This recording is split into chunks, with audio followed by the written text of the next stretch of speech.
Today we're going to be looking at Werewolves by Night. Here we go.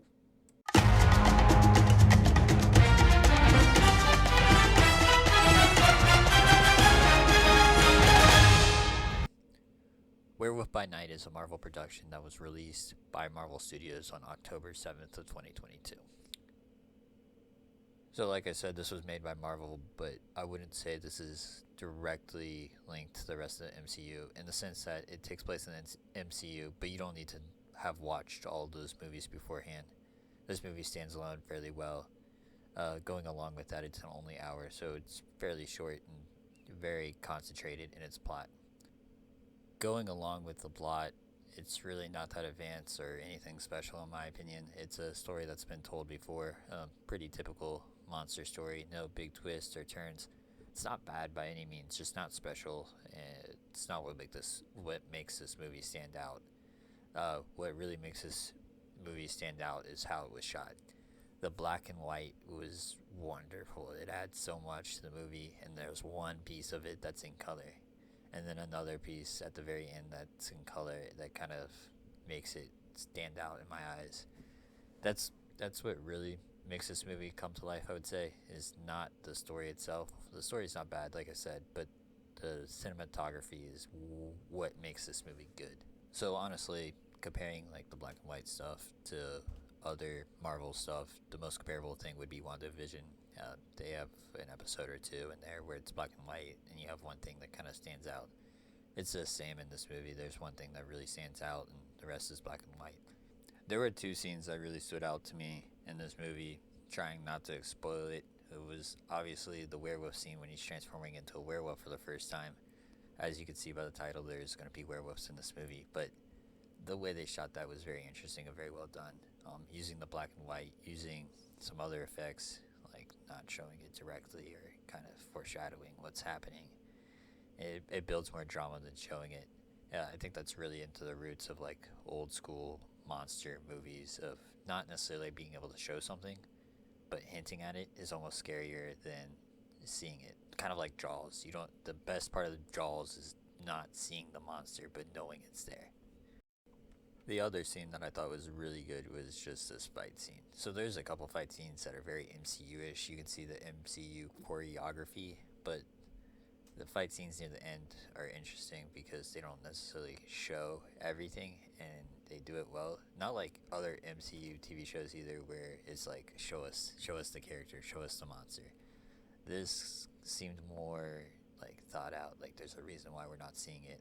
And like I said before, it's that old school monster kind of thing where it costs a lot to make these monsters, and to make them feel real is hard. So, and then not showing them, and then it just adds to the horror to it. The one thing I would like to add to the great camera work in this movie and the way it was filmed and shot was also the scoring. The scoring was really good. It added to it. It built tension. I always pay attention to the scoring, me personally, just because I think the plot kind of sets the baseline of how good a movie can be, but a scoring can take it over. Same with cinematography.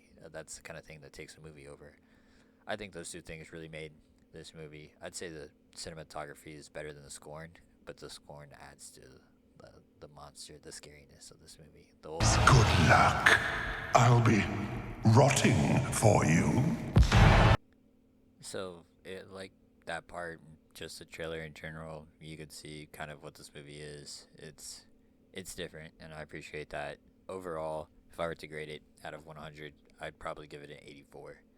I saw other people give it like 90s and put it in that upper echelon. I don't think it was that good. I think people sometimes overreact to seeing stuff that's different. The other thing that I see people do is just overreact to stuff that maybe makes them more nostalgic, and this was obviously a throwback. This movie the plot wasn't special. The plot is what makes the movie good. This plot was very simple. I don't want to give the plot away, but when you watch this movie, there's no twists or turns, or there's no character that you're like, oh, that's deep, that's something special.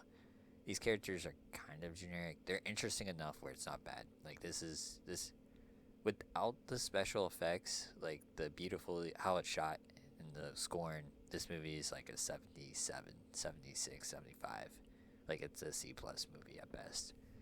With the effects making it black and white, that having that great old school camera work for monster movies, that kind of stuff. That's what makes this movie good, not the plot. For a movie to be like that upper echelon, that 90s, you gotta have a better plot than this. It's not bad. It almost feels limited by the hour. If this movie was longer and you gave it more time to cook and we got to know the characters better, maybe it could have been better. I don't think that's what this movie was for. Um, yeah, like I said, in '84 is where I'm standing at this movie. And like I said, this movie's not for the plot. The plot should be simple. It's really about the effects, how it's shot, it being black and white, the scorn, just having that old school monster movie kind of ordeal to it.